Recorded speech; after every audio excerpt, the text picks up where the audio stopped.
Assalamualaikum warahmatullahi wabarakatuh. Perkenalkan, nama saya Fajriani Dwi Wahyuni dengan NIM 2111212008 dengan mata kuliah Dasar Ilmu Kesehatan Masyarakat dengan dosen pengampu Ibu Helmizar Dr. SKMM Biomed.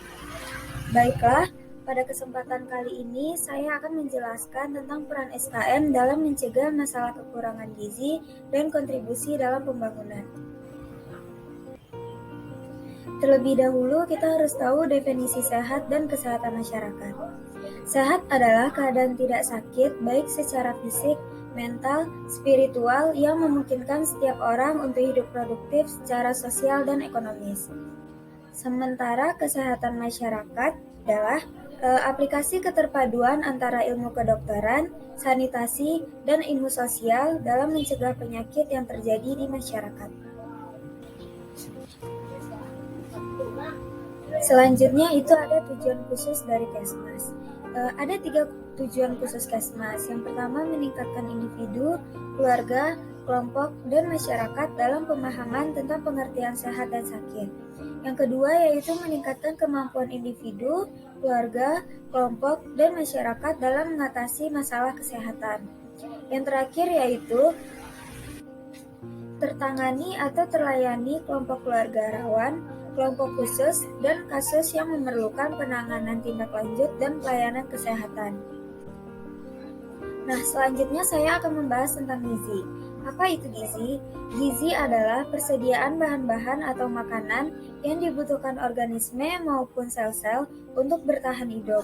Sementara, dalam bidang ilmu pengetahuan dan medis, gizi dapat merajuk pada ilmu atau praktik konsumsi serta penggunaan makanan.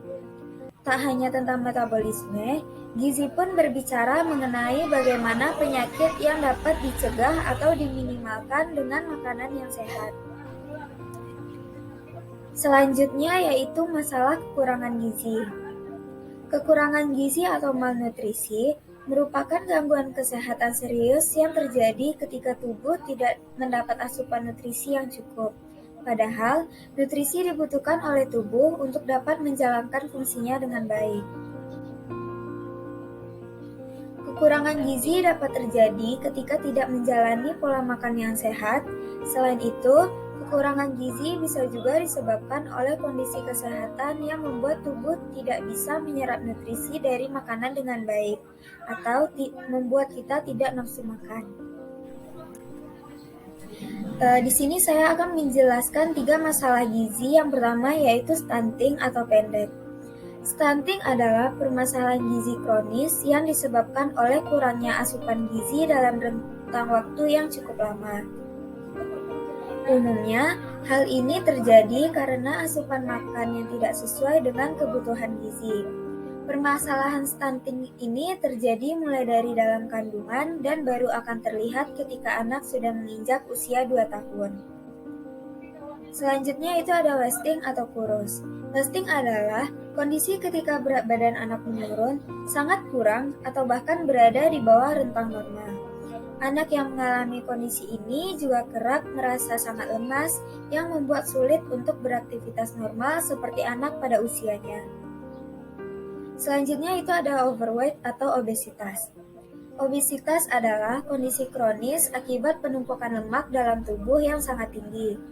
Obesitas ini terjadi karena asupan kalori yang lebih banyak dibanding aktivitas membakar kalori, sehingga kalori yang berlebih menumpuk dan dalam bentuk lemak. Selanjutnya itu ada faktor-faktor yang mempengaruhi gizi seseorang. Ada 5 faktor yang mempengaruhi gizi seseorang. Yang pertama itu ada faktor lingkungan.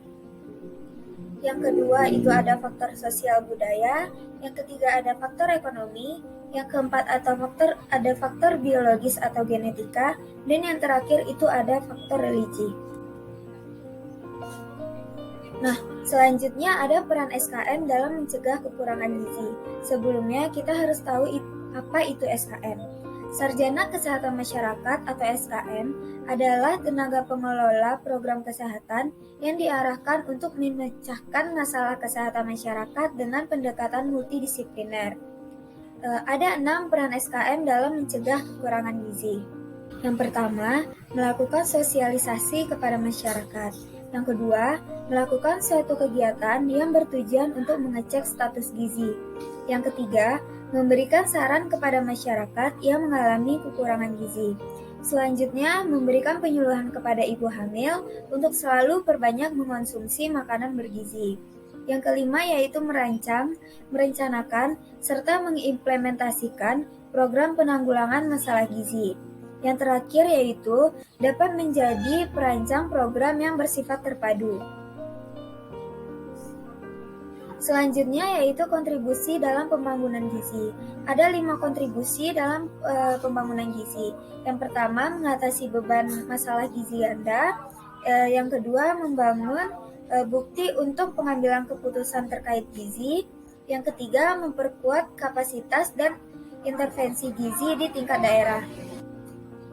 Yang keempat yaitu menyebarluaskan pesan.